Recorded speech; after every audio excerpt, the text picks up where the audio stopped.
Some people don't lose the love of their lives because they stop loving them. They lose them because they stop seeing them. That was the thought that crossed my mind the first time. I heard Naomi Carter's story, not because it was the biggest business scandal Atlanta had ever whispered about, not because billions of dollars changed hands, but because it all began with a single suitcase, dumped onto a wet front lawn. Before we begin, I'd love to know where you're watching from today. Drop your city or country in the comments. I always enjoy seeing how far these stories travel. And if you enjoy emotional stories with unforgettable twists, consider subscribing. There are many more like this waiting for you. Now, let me tell you about the afternoon. Marcus Reed believed he had finally gotten rid of the woman he called his biggest mistake. He had no idea the world was about to learn her name. Atlanta, Georgia. Late October. The rain had stopped only minutes before, leaving the wealthy, Buckhead neighborhood smelling of fresh earth and magnolia leaves. Luxury SUVs lined quiet streets. Garden lights reflected across wet stone driveways. Everything looked peaceful, until someone screamed, "You've taken enough from me!" Marcus Reed's voice echoed through the neighborhood like thunder. Neighbors peeked through curtains. A gardener across the street froze with his rake still in his hands. Marcus wasn't whispering. He wanted everyone to hear. Naomi Carter stood silently at the bottom of the front steps wearing a simple emerald green dress she had bought 3 years earlier from a department store clearance rack. Her suitcase landed beside her with such force that one wheel snapped clean off. Clothes spilled everywhere. A framed family photograph shattered against the wet grass. Pearls rolled across puddles. An old notebook soaked in muddy water. Marcus pointed toward the street. "I'm done pretending." His jaw tightened. "You walk around this house like you're somebody important." He laughed bitterly. "But you've become nothing more than dead weight." Naomi bent slowly to gather the scattered clothes. Not once did she argue. Not once did she insult him back. That silence irritated Marcus even more. "Look at me when I'm talking to you." She finally lifted her eyes. They weren't angry. They weren't pleading. They looked tired. The kind of tired that comes from carrying years of disappointment without letting anyone notice. "You really want this?"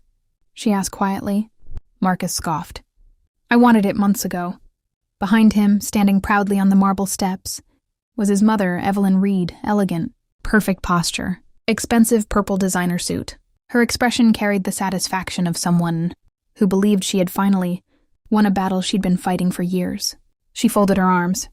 "I told my son from the beginning," Evelyn announced loudly enough for the neighbors to hear.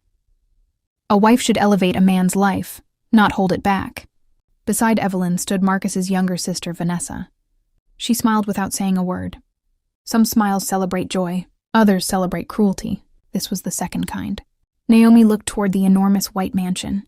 5 bedrooms, Italian marble floors, infinity pool, imported chandeliers. Everyone assumed Marcus had built it himself. Only 2 people knew the truth. Marcus and Naomi. Neither of them said a word.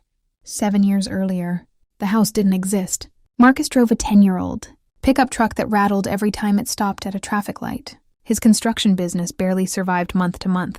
Invoices stacked higher than profits.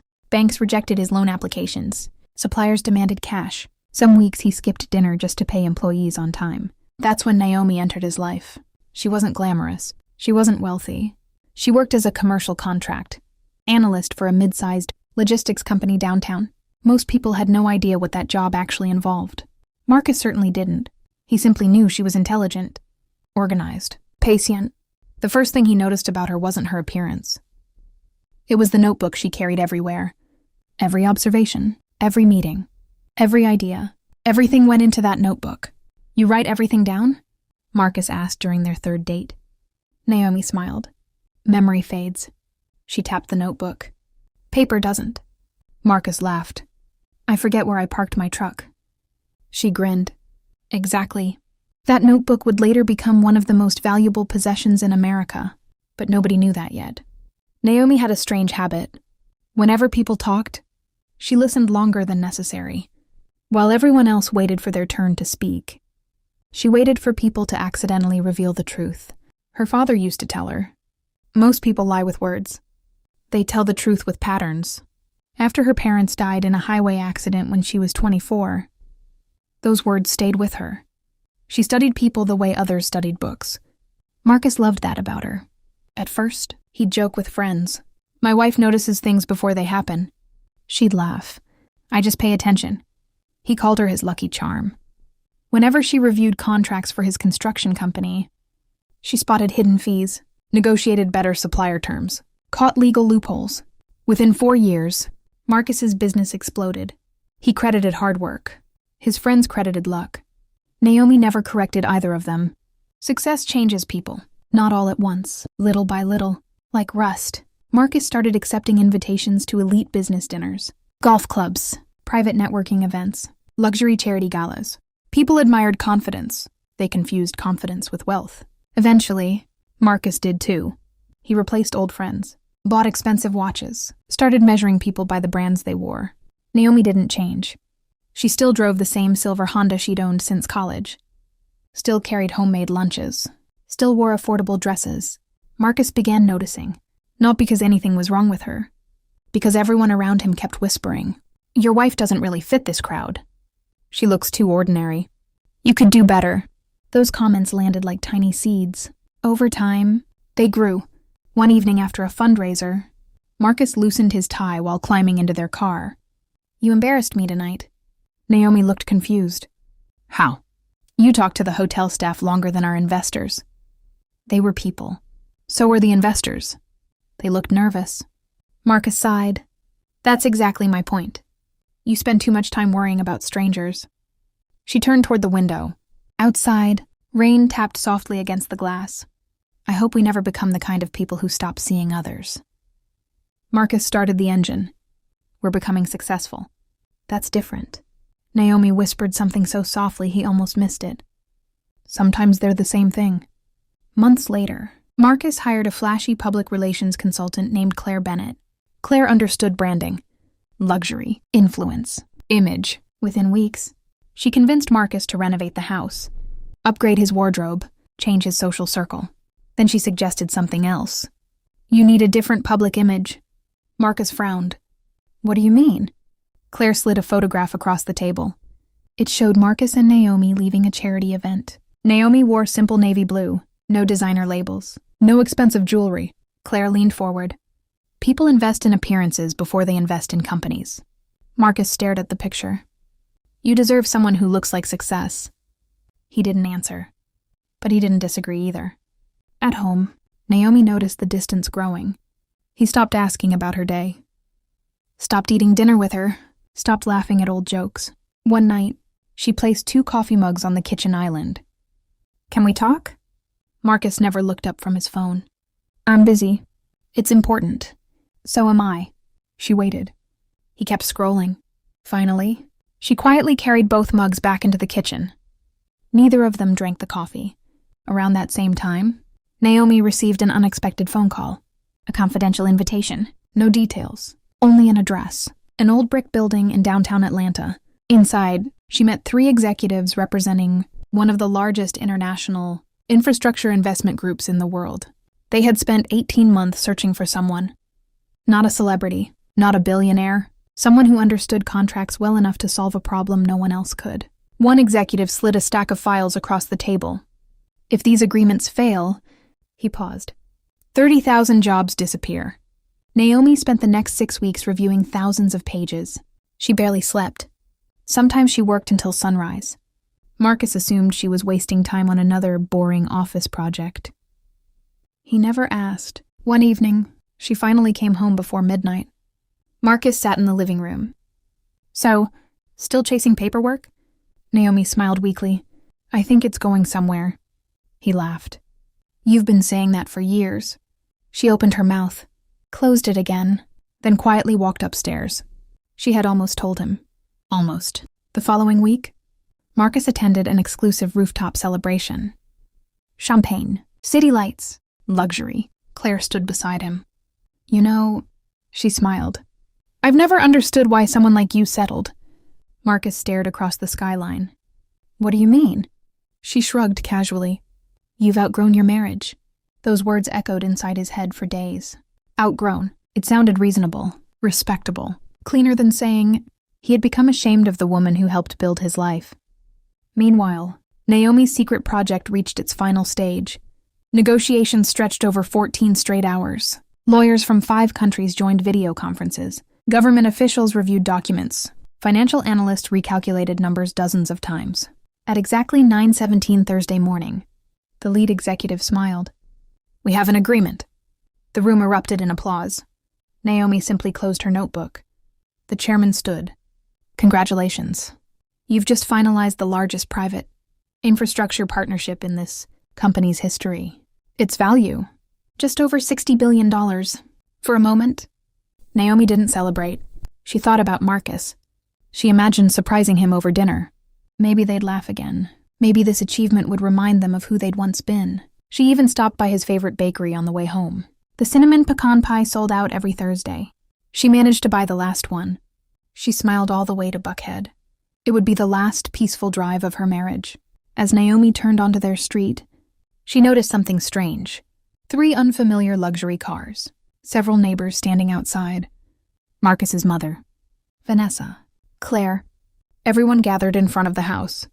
Her stomach tightened. She parked slowly.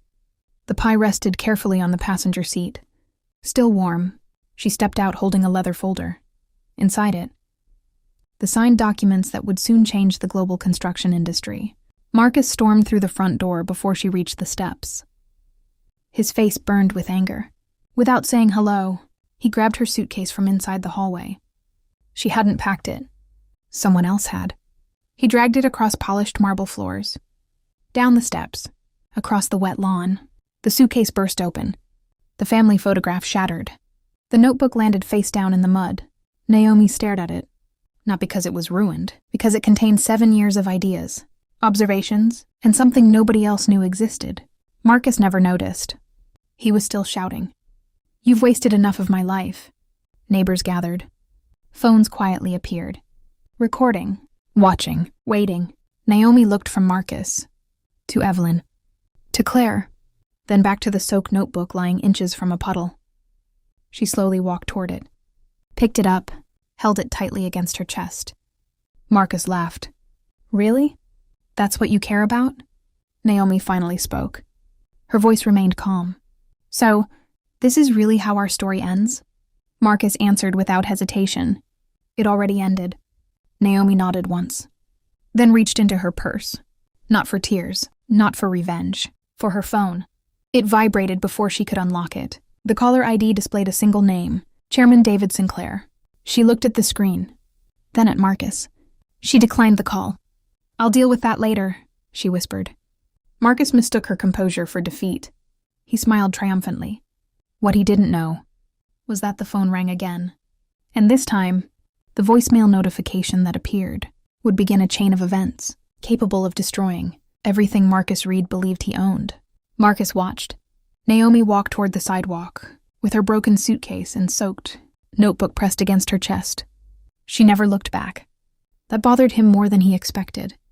He had imagined tears, begging, promises to change. Instead, she simply left. The silence lingered long after she disappeared down the street. Claire slipped her hand around Marcus's arm. "You did the right thing." His mother nodded in approval. "You'll thank yourself one day." Marcus forced a smile. "So why doesn't it feel like winning?" No one answered. 3 miles away, Naomi sat alone inside her car in the parking lot of a quiet riverside park. Rain tapped gently against the windshield. For the first time all day, she cried. Not because she had lost a mansion. Not because she had lost expensive furniture. She cried because the man she once believed knew her better than anyone had reduced 7 years of marriage to a pile of wet clothes on a lawn. When the tears finally stopped, her phone rang again. Chairman David Sinclair. This time she answered. "Naomi?" His voice carried equal parts concern and excitement. "We've been trying to reach you. I'm sorry. I was dealing with something personal. I heard your husband never arrived for dinner." She gave a small laugh. "We're no longer husband and wife." Silence. Then, "I'm sorry." After a pause, he continued. "The board voted unanimously. You'll lead the integration project." Naomi closed her eyes. "That's a huge responsibility. So is changing an industry. And we believe you're the only person who can." Over the next 6 months, everything changed. Not overnight, not magically, patiently, methodically. Naomi accepted a temporary apartment overlooking Midtown Atlanta. Nothing extravagant, just clean, quiet. She worked 16-hour days coordinating legal teams from 5 continents. Her calm leadership impressed everyone. She never raised her voice, never humiliated anyone. People wanted to perform well because she made them feel respected. Within months, she became executive vice president of strategic partnerships. Business magazines started asking for interviews. Financial news channels wanted her opinion. Industry leaders quoted her speeches. Yet every interview ended the same way. No success belongs to one person. It's built by teams, and by people who choose integrity when no one is watching. Marcus never noticed her rise. At first, his own business seemed unstoppable. Investors loved his confidence. Claire encouraged even bigger risks. Think larger. Borrow more. Expand faster. Marcus listened. He purchased new equipment, opened offices in 2 states, signed contracts he barely read. After all, he had always relied on someone else to notice the hidden details. He simply no longer remembered who that someone was. The first problem arrived quietly. A supplier demanded payment. Marcus insisted they had agreed on different terms. The supplier produced the signed contract. Marcus stared at the document. The hidden escalation clause Naomi would have spotted in seconds would now cost him nearly $12 million. It has to be a mistake. The lawyer shook his head.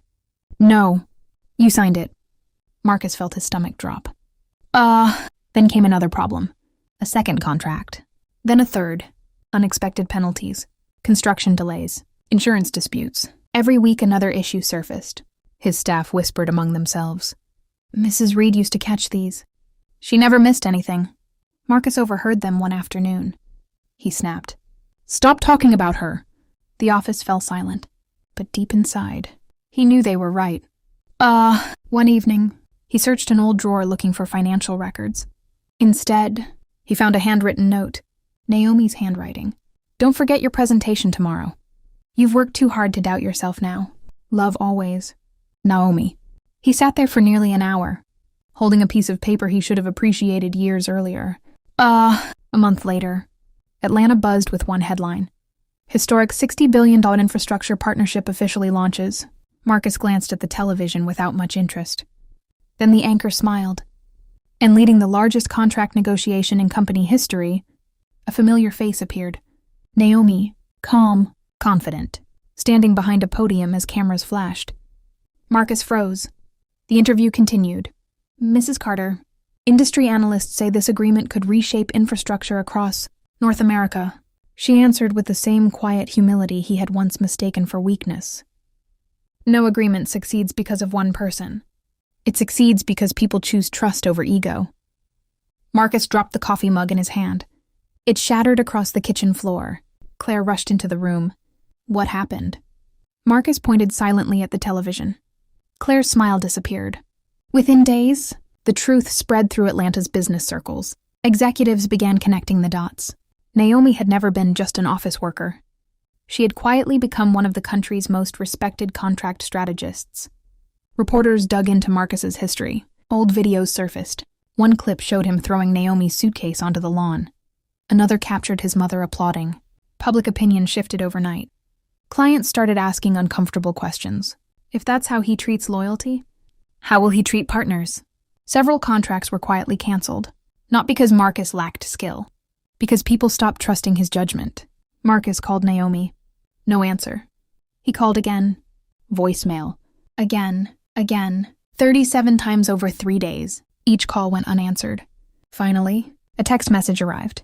If this conversation is about business, contact my office. If it's about the past, there's nothing left to repair.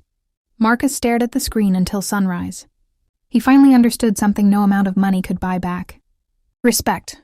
Months later, an industry award ceremony filled one of Atlanta's grandest hotels. Naomi received the Leadership Through Integrity Award. As she stepped onto the stage, the audience rose in a standing ovation. Marcus sat unnoticed in the back row. Not as a guest of honor, not as a speaker, just another attendee. Naomi spotted him. Their eyes met for only a second. She smiled politely, not with bitterness, not with triumph, simply with peace. When she accepted the award, she said, "I've learned that success isn't measured by how high you climb. It's measured by whether you still recognize the people who helped you climb." The room erupted in applause. Marcus lowered his head. For the first time in years, he wasn't thinking about losing a marriage. He was thinking about the person he had chosen to become. Months later, Marcus sold the Buckhead mansion. The marble floors, the infinity pool, the grand staircase where he had humiliated Naomi, gone. His mother quietly moved to a smaller home. Claire left when the business declined, chasing another ambitious executive with brighter prospects. Marcus rebuilt his construction company from the ground up, this time reading every contract, treating every employee with respect, and never assuming appearances told the whole story. As for Naomi, she never remarried in the years that followed. She dedicated herself to mentoring young professionals from overlooked backgrounds, often telling them, never confuse a quiet person with a powerless one. She kept the old notebook, the one stained, with mud from that rainy afternoon, locked in her office. Its pages reminded her that the ideas, discipline, and integrity she carried within herself had always been worth far more than the mansion she left behind. Sometimes the greatest loss in life isn't losing someone extraordinary. It's realizing their value only after you've pushed them away. If this story made you think differently about loyalty, humility, or judging people by appearances, let me know in the comments. Sometimes the people who speak the least are carrying the greatest strength and the greatest stories.